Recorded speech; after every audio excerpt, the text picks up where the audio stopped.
The Cabinet, the government, have now decided to recommend entry. Churchill said, trust the people. I trust the people to take the right decision in the interests of Britain, and I will accept that decision.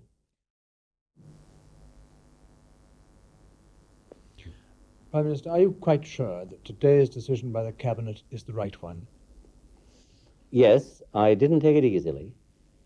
I have said all along for 12 years now, or more, that it's good for Britain to be in the market and probably good for Europe, perhaps good for the wider world, if the terms are right, but not if we're crippled by the terms of entry. I strongly criticise the terms of entry in 1971. They were not those that I would have accepted after our application to join, though we never got into negotiations. We have greatly improved them. We haven't got all we want. You never do in negotiations, but we've got a great part of it. I think it's right. Though I'm not throwing my cap over the moon over it. I think that would be wrong. I think these terms are greatly improved. What is more, partly as a result of the negotiations and the tough way they've been pursued by Jim Callaghan, with me coming in from time to time, I think the market is changing. It's far less of a fussy, bureaucratic, legalistic body.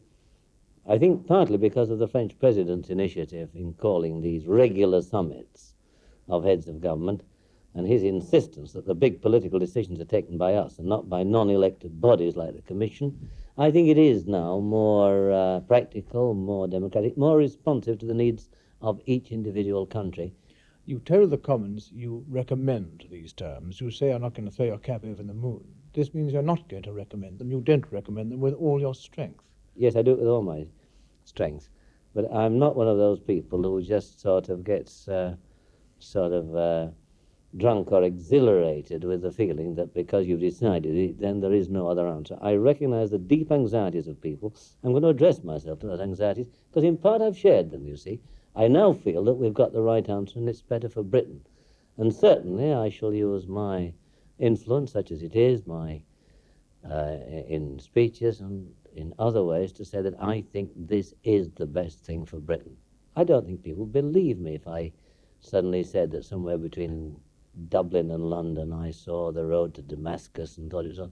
It's not true. I don't feel like that. I feel that it is in Britain's interest. And more people look at it that way than in the kind of, PR exaggerated sense that all the answers are black or white. They are not.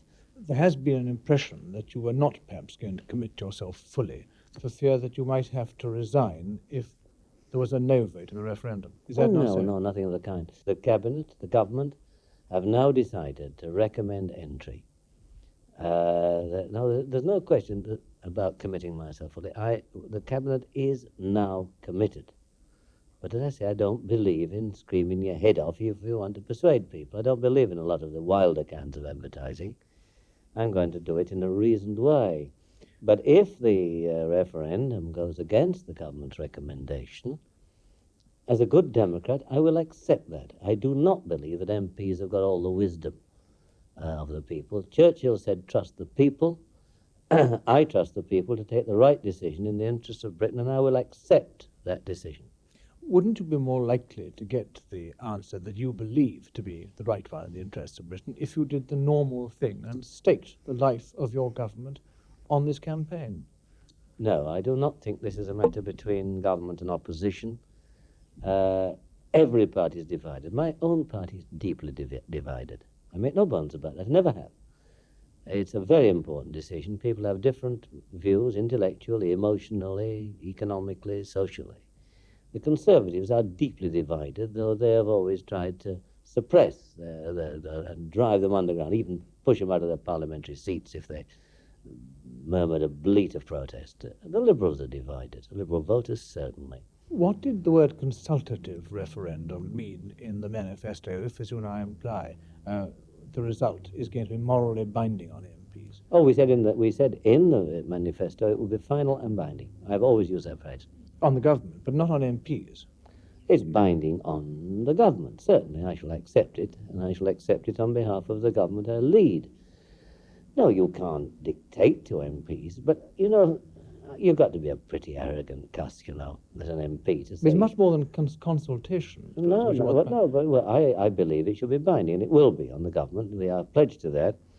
The fact that you haven't, in your cabinet, done the traditional thing and striven for unanimity and invited resignations from your dissenters, does that suggest that there's a deep weakness within your government No. that may soon manifest it in other, No, a great itself in other strength, ways? a great strength, a great democratic strength. I'm proud of this. We represent the whole country.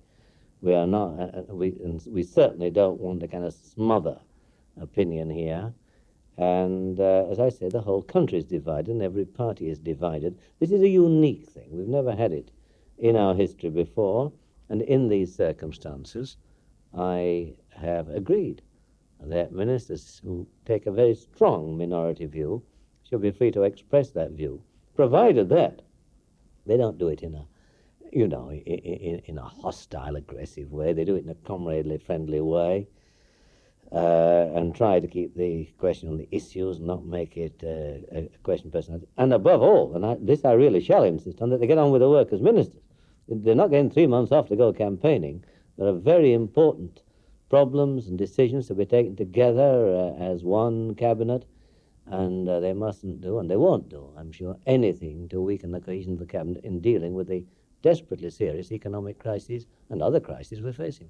Some of your I think they've all dissenters- accepted that that's how it's going to be. You're not more concerned to protect your colleagues from one another or to protect the party from splitting than to get the full public debate without now you've always said you Oh, want but it. no prime minister in history, certainly not since the war, has ever given such a chance of free debate. This is a great national debate. As I say, it cuts across party, and I think I have gone much further than many people would have expected by encouraging the freedom of the debate, provided that nothing happens to destroy the cohesion of the government as a whole on all the vast range of problems we have to deal with. Thank you very much, Williams. Now it's up to our colleagues at the BBC.